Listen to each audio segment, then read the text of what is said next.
Bismillahirrahmanirrahim. Assalamualaikum warahmatullahi wabarakatuh. Perkenalkan, nama saya Ismiwati, NIM 190104033, semester 4 kelas B. Di sini saya akan mempresentasikan tentang pendekatan-pendekatan dalam studi agama. Pertama, pengertian pendekatan studi Islam. Kata pendekatan termasuk dalam konteks studi Islam. Pada umumnya secara bahasa dinamakan dengan madhal dalam istilah Arab dan approach dalam bahasa Inggris.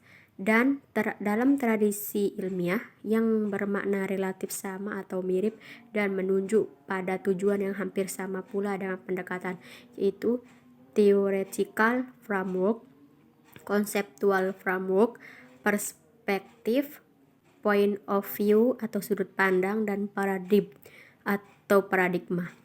Khairuddin Nasution bahwa menyangkut makna pendekatan masih diperdebatkan dan melahirkan dua kategori lagi. Masih didebatkan dan melahirkan, dan pertama masih dibagi pula atas dua hal. Pendekatan diartikan sebagai dipandang atau dihampiri dengan, dan cara menghampiri atau memandang fenomena atau budaya atau sosial. Jika diartikan sebagai dipandang dengan, maka keberadaan pendekatan itu lebih merupakan suatu paradigma. Kalau dimaknai sebagai cara memandang atau menghampiri, maka keberadaan pendekatan lebih merupakan suatu perspektif atau sudut pandang.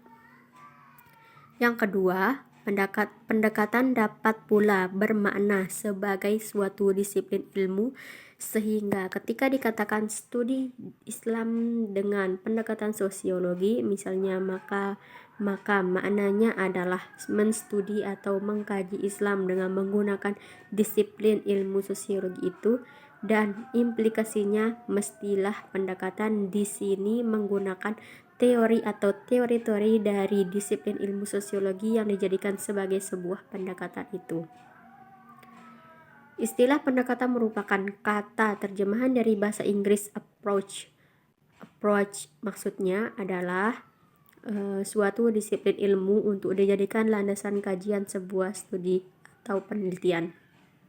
Yang kedua, urgensi pendekatan Islam. Adapun urgensi metodologi dan pendekatan dalam pelaksanaan studi Islam adalah: pertama, kelemahan umat Islam pada umumnya dalam melakukan kajian terhadap agama Islam secara komprehensif adalah tidak menguasai metodologi. Kita di sini menganggap pemikiran dan gerakan ilmiah, dan oleh karena itu kita menganggap bahwa perubahan metodologi adalah faktor yang fundamental dalam Renaissance. Berdasarkan pernyataan Ali Syariati tersebut, dapatlah dipahami bahwa pendekatan atau metodologi atau metode menempati posisi yang sangat penting dan strategis. Yang terakhir yaitu pendekatan dalam studi Islam. Adapun teori kategori pendekatan studi Islam yang mencakup 4 kategori tersebut dapat dijelaskan sebagai berikut. Yang pertama, studi Islam dengan menggunakan pendekatan ilmu-ilmu yang masuk ke dalam kelompok ilmu humaniora seperti filsafat, fisiologi, ilmu bahasa dan sejarah. Kedua, studi Islam dengan menggunakan dalam disiplin teologi, studi Bible dan sejarah gereja menggunakan dalam ketiga, studi Islam dengan menggunakan pendekatan ilmu-ilmu sosial seperti sosiologi, antropologi, ilmu politik dan psikologi. Dan keempat, studi Islam dengan menggunakan pendekatan yang dilakukan dalam departemen-departemen, pusat-pusat atau komite atau area studies atau yang lebih dikenal dengan studi kawasan. Mungkin itu saja yang bisa saya sampaikan. Jika banyak kesalahan mohon dimaafkan. Wassalamualaikum warahmatullahi wabarakatuh.